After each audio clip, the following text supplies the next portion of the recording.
So there's a long tradition of autobiography, or sorry, of fiction that looks like autobiography. There's famous ones from the 19th century, which are important because the beginning of this novel, of course, is set in the 1870s, and so it's drawing on literary traditions that would have been familiar to readers from the 19th century. There's Charles Dickens's novel David Copperfield. There's Charlotte Bronte's Jane Eyre. Both of these open. David Copperfield very famously opens with the sentence, or with the chapter called "I Am Born." Charlotte Bronte's Jane Eyre, the title page actually said originally Jane Eyre, an autobiography. Both of these works were fiction.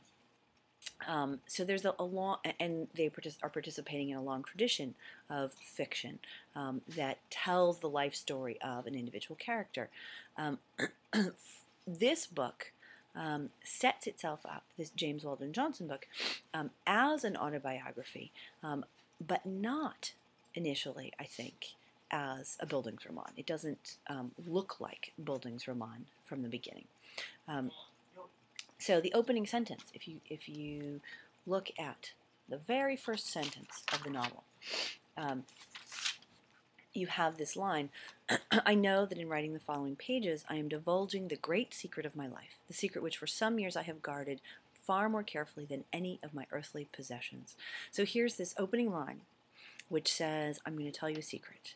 Here, let me divulge something which I have never told anyone before, which I have guarded extremely carefully. It sets itself up as telling a kind of truth. Now, when Charles Dickens wrote David Copperfield, he was already extremely famous, and so to have a first chapter called "I Am Born," nobody was mystified. Nobody thought, well, this is, suddenly Charles Dickens is writing autobiography, because everyone knew the name Charles Dickens, and the name Charles Dickens was on the title page. So there was no confusion about whether it was autobiography or fiction. With Jane Eyre, titled an autobiography, and by an absolutely unknown author, there was some real confusion, just like there was here with James Weldon Johnson's autobiography of the Next Colored Man, in part because Johnson published this book anonymously. And so the title says autobiography, the first sentence says I'm divulging a great secret, and just like with Jane Eyre, there was some confusion and some assumption that this was a true story, not a fictional story. Now, you might ask, why does it matter? Who cares, really? The problem is, and the problem was for readers at the time, both for Jane Eyre and for James Weldon Johnson's novel, these are stories which take up controversial topics, right? Which, in the case of Charlotte Bronte, were all about the position of women in 19th century culture, and in the case of Autobiography of the Next Colored Man, is all about the position of African Americans in the culture, and perceptions of people, how they think about themselves, questions of racism. This is a book that takes up really sensitive, complicated social topics. And so it mattered to people whether it was a true story or not a true story. And what mattered, in some cases even more to people, was that it presented itself as if it were truth, when in fact it wasn't. You might think of this novel as performing a kind of passing, precisely the way the narrator spends much of his life passing as a white man. This novel is passing as autobiography, and passing, it was perceived at the time as extremely problematic. The idea that you could hide your true identity, right? That you might really be a Negro, but be perceived by people as white, was considered extremely problematic. And I'm going to talk a little bit about that sort of social history in a few minutes. For this book, it was also considered sort of problematic that fiction could pass as truth. Now, people today, scholars, people who think deeply about how fiction works, many of them argue that fiction, in fact, can present tremendous truths, right?